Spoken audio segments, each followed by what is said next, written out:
नमस्कार। धर्म की जय हो, अधर्म का नाश हो, प्राणियों में सद्भाव हो, विश्व का कल्याण हो। आज का प्रसंग बड़ा मजेदार प्रसंग है।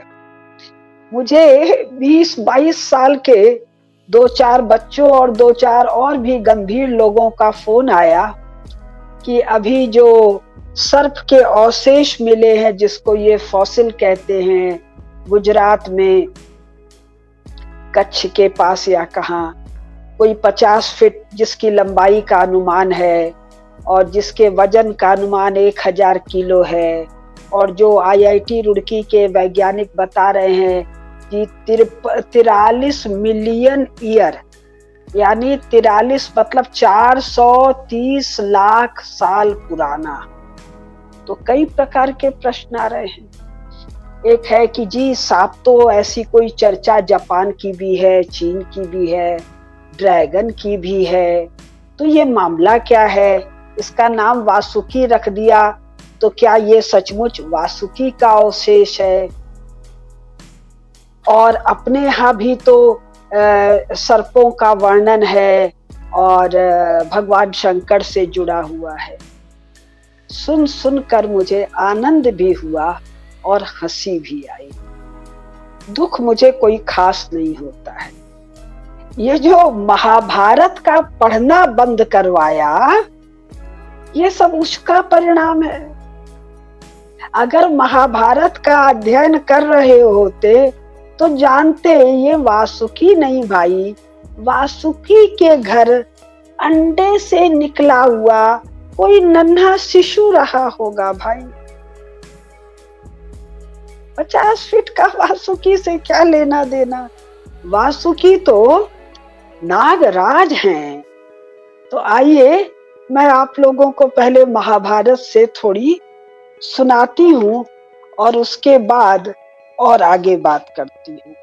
तो महाभारत जब प्रारंभ करते हैं पढ़ना, तो नियम है नारायणम नमस्कृत्य नरम चैव नरोत्तमम देवीं सरस्वतीं व्यासं ततो जयम उदीरयेत। कि जब भी जय, जय विजय, महाभारत का मूल नाम जय है, तो जब भी जय का पाठ करें तो श्री नारायण और श्री नर और उनकी लीला प्रकट करने वाली भगवती सरस्वती और उसके वक्ता महर्षि वेदव्यास को नमस्कार करके जय का पाठ करना चाहिए। तो मेरे हाथ में कौन क्या है, मैं दिखाती भी हूँ। मेरे हाथ में गीता प्रेस से छपा हुआ महाभारत का प्रथम खंड आदि पर्व है। देखिए, भगवान का दर्शन कीजिए, गणेश जी का, वेदव्यास जी का, सरस्वती माता का और अर्जुन का स्मरण कीजिए और फिर बात को सुनिए। महाभारत को केवल 6 खंड का नाम देखा होता तो ये प्रथम खंड है आदि पर्व। आदि पर्व का यदि अनुक्रमणिका केवल इंडेक्स देखा होता, यहाँ तो प्रारंभ ही नाग कथा से हो रहा है। कहाँ से है? इसमें एकदम पहले ही पृष्ठ पर प्रमद का जन्म रुरु के साथ उसका वागदान और सांप के काटने से प्रमद की मृत्यु, कथा ही नाग से शुरू हो रही है और कब तक चल रही है? उसके बाद जन्मेजय का सर्प यत्र है, सर्प सत्र है, आस्तिक पर्व है, और ये वर्णन है कि नाग तो ऋषियों के संतान हैं। कौन ऋषि? कश्यप ऋषि, उनकी 2 पत्नियां, प्रजापति की पुत्री कौन कौन? कद्रु और विनता। ये महर्षि कश्यप की पत्नी हैं और महर्षि कश्यप से इन्होंने वर मांगा है और वर के फलस्वरूप नागों को 1000 नागों को जन्म दिया है कद्रु ने और 2 बलवान गरुण को जन्म दिया है, वनिता ने अरुण और गरुण। तो इसके बाद बहुत लंबी अभी कथा ही कथा चल रही है। हम 155 पर आ गए। जरत कारु मुनि का नाग कन्या के साथ विवाह, पृष्ठ 171 पर आ गए। और अब हम आ रहे हैं पृष्ठ 194 पर। जन्मेजय को सर्प ने डसा था, क्यों डसा, कैसे डसा, ये सब कथा हो गई। तो जो सर्प यज्ञ हुआ था, उस सर्प यज्ञ में जो प्रधान सर्प नाग ले और प्रमुख नाग हैं, उनके नामों का मैं आपको सुनाऊंगी। तो पृष्ठ 145 पर अध्याय संख्या 35, पृष्ठ संख्या 145, इस है मुख्य नागों का नाम। नागों का नाम को बता रहे, ऋषियों को बता रहे हैं, मुनि बता रहे हैं। तो उग्र श्रवा ऋषि ने प्रमुख नागों का नाम बताया। ये सब नागों के नाम नहीं है, भारतवर्ष में नागों के नाम हैं और अत्यंत प्रतापी नाग और सर्प हैं। तो इनके कुछ नाम सुनिए। संस्कृत में नहीं पढ़ रही हूँ, मैं हिंदी में इनके नाम पढ़ रही हूँ। हिंदी में नाम है पृष्ठ संख्या 146 पर। नागों में सबसे पहले शेष अनंत प्रकट हुए। कौन है शेषनाग? जिनके सिर पर धरती माता टिकी हुई है, जिनका अंशावतार है लक्ष्मण भैया, जिनके अंशावतार हैं बलराम जी दाऊ।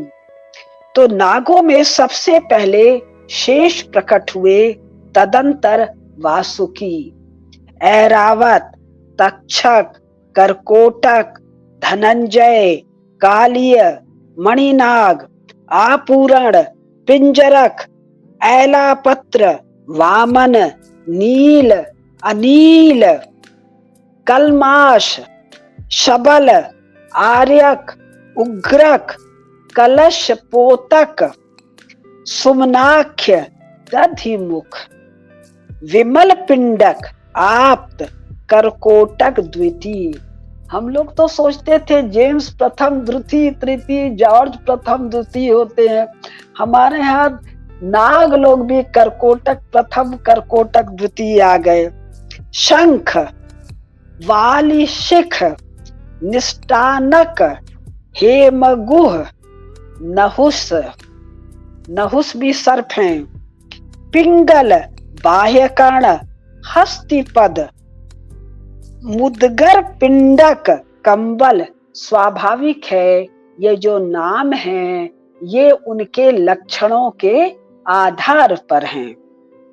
तो हमारे यहाँ अन्य शास्त्र और पुस्तक होंगे जो स्पेसिफिकली नागों पर होंगे, तो वो इस एक एक नाग की विशेषता का वर्णन होगा। आगे अश्वतर, अश्व से भी तेज दौड़ने वाला, शायद जिसको घोड़ा पछाड़ कहते हैं। कालियक, वृत्त, संवर्तक, पद्म प्रथम, पद्म द्वितीय। शंखमुख, कुष्मांडक, कुष्मांडक हुआ, कुष्मांड शायद कोहड़े को कहते हैं, तो उसके तरह का कुछ होगा। क्षेमक, पिंडारक, करवीर, पुष्पदंष्ट्र, बिल्वक, बिल्व पांडूर, मूषकाद, शंखशिरा, पूर्णभद्र, हरिद्रक, अपराजित, ज्योतिक, ये भी मुख्य नाम चल रहे हैं। श्रीवह, कौरव्य, धृतराष्ट्र। पूरा महाभारत धृतराष्ट्र के पुत्र कौरव और पांडव पुत्र पांडवों की कथा है, लेकिन नागों में भी धृतराष्ट्र है। और आगे वर्णन आएगा, ये धृतराष्ट्र नाग उस सर्प यज्ञ में नष्ट हो गए। पराक्रमी, शंखपिंड, विरजा, सुबाहु, वीर्यवान, शालिपिंड, हस्तिपिंड, पिडरक, सुमुख, कौण पाषण कुठर कंजर प्रभाकर कुमुद कुमुदाक्ष तित्तिर हलिक। क्या पता ये वासुकी है कि इनमें एक है। वासुकी नाग खट्ट से बोल दिया क्योंकि उसका नाम कथा कथानकों में सुना है।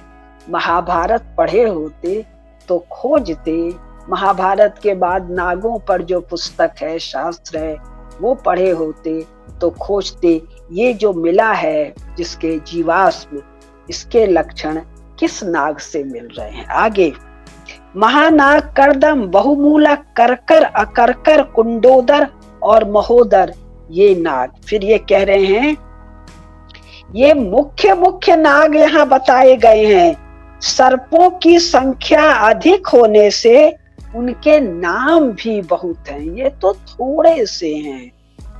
अतः अन्य अप्रधान नागों के नाम यहाँ नहीं कहे गए हैं।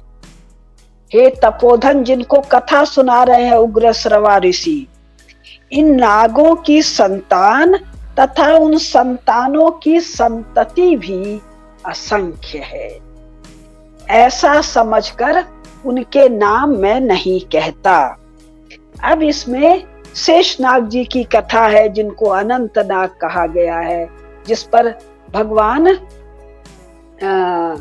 विष्णु शयन करते हैं, योग निद्रा में सोते हैं। अब पृष्ठ संख्या 193 पर एक कथा है, वो मैं छोड़ दे रही हूँ। 104। अब 194 में जो सर्प यज्ञ में जो सर्प नष्ट हुए, उनका भी नाम थोड़ा सुन लीजिए। तो क्या कह रहे हैं कि अभी मैं ये छोड़ रही हूं। वासुकी, यहाँ पहला जो वर्णन है, वासुकी के वंशज कौन कौन से नाग थे। वासुकी के वंशज, वासुकी मुख्य हैं, उनके वंश में जो उत्पन्न हुए उनमें भी अनेकानेक महाप्रतापी हैं, जिनके नाम का स्मरण हमारे ऋषि उग्रश्रवा कर रहे हैं। नहीं, हाँ, सौतिर्वाच, ठीक है, उग्रश्रवा जी कर रहे हैं। क्या? तो वासुकी के कौन कौन वंशज हैं? कोटिस, मानस, पूर्ण, शल, पाल, हलीमक, पिच्छल, कौणप, चक्र, काल वेग, प्रकालन, हिरण, वायु, शरण, कक्षक और कालदंतक। इसी प्रकार आगे वर्णन है कौन कौन से तक्षक के वंशज नाम उसमें जल के होम हुए, उनका नाम नहीं ले रहे हैं। फिर ऐरावत कुल, ऐरावत हाथी हमने सुना है, जो इंद्र का हाथी है, जो क्षीर सागर से उत्पन्न हुआ था, किंतु ऐरावत नाग भी है और उसके वंशज भी उस अग्नि यज्ञ में नष्ट हुए। इसी प्रकार कौरव्य कुल के नागवंश हैं। इसी प्रकार धृतराष्ट्र कुल के नागवंश हैं। और ये मैं 100 पृष्ठ संख्या 195-96 कह रही हूँ। अब जो खास चीज है वो ये कह रहे हैं कि बहुत से गुणों का वर्णन कर रहे हैं, लेकिन कह रहे हैं किसी के 3 सिर थे, 3 फण, किसी के 7 तथा कितने ही 10 सिर वाले नाग थे। इनके विष प्रलय की अग्नि के समान दाहक थे। वे नाग बड़े ही भयंकर थे। 50 फीट का नाग भयंकर नहीं है, शिशु नाग है, इन विराट नागों का वंशज। उनके शरीर विशाल और वेग महान थे। और आप लोगों ने सुनाई है तक्षक नाग ने एकदम नन्हा रूप धारण कर लिया था और भगवान इंद्र के सिंहासन पर लिपट गया था। तो ये जो नाग हैं, ये इच्छानुसार रूप धारण करने वाले तथा इच्छानुरूप बल पराक्रम से संपन्न थे। तो अगर महाभारत पढ़ा होता तो ड्रैगन से डराने का जो मूर्खता भारत की मीडिया करती है वो तो न करती।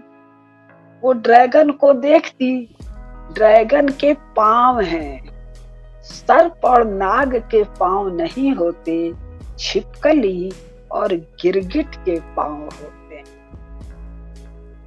तो ऐसे महान नाग वंशों का वर्णन स्वयं उग्र श्रवा मुनि कर रहे हैं। और कहाँ कर रहे हैं? कर रहे हैं वो, ये अपने कौन सा बता रहे हैं, आपको बता रहे हैं, ये बहुत महत्वपूर्ण है। नैमिषारण्य में, जो अपने अयोध्या जी के पास नैमिषारण्य है, वहां पर 12 साल का एक सत्र हो रहा है। सत्र की समाप्ति के बाद हजारों हजारों ऋषि इकट्ठे हैं और तब उग्र श्रवा मुनि उनको ये कथा सुनाते हैं महाभारत की, जिसमें सर्वप्रथम नागों की कथा है। तो तक्षक नाग, वासुकी नाग और वो कालिया नाग, जिसके फण को नाद के भगवान कृष्ण नाचे थे, उनकी संतति को, छिपकली और गिरगिट को ड्रैगन बताकर डराने का काम मूर्ख यूरोपीय और मूर्ख कम्युनिस्ट नहीं करते। तो इसी कथा को प्रेरणा बनाकर महाभारत को, जो गीता प्रेस से छपी, अनुवाद में बहुत कमियां हैं, लेकिन उसके बावजूद हिंदी में तो पढ़ डालिए, और जिनको जरा बहुत भी संस्कृत आती है वो संस्कृत में पढ़ डालिए। तो ये जो 50 फीट का निकला है, ये हमारे मास्की महाराज के किसी प्रपौत्र सपौत्र का शिशु अंडे से निकला हुआ नन्हा सा बच्चा होगा, या तक्षक के वंश का होगा, या करकोटक के वंश का होगा, या किसी अन्य धृतराष्ट्र के वंश का होगा। हमारे यहाँ नागों के भी वंश हैं और ये प्रतापी हैं, धर्मधारी भी हैं, इनकी भी अनेक कथाएं हैं। तो महाभारत को पढ़िए। नमस्कार। धर्म की जय हो, अधर्म का नाश हो, प्राणियों में सद्भाव हो, विश्व का कल्याण हो।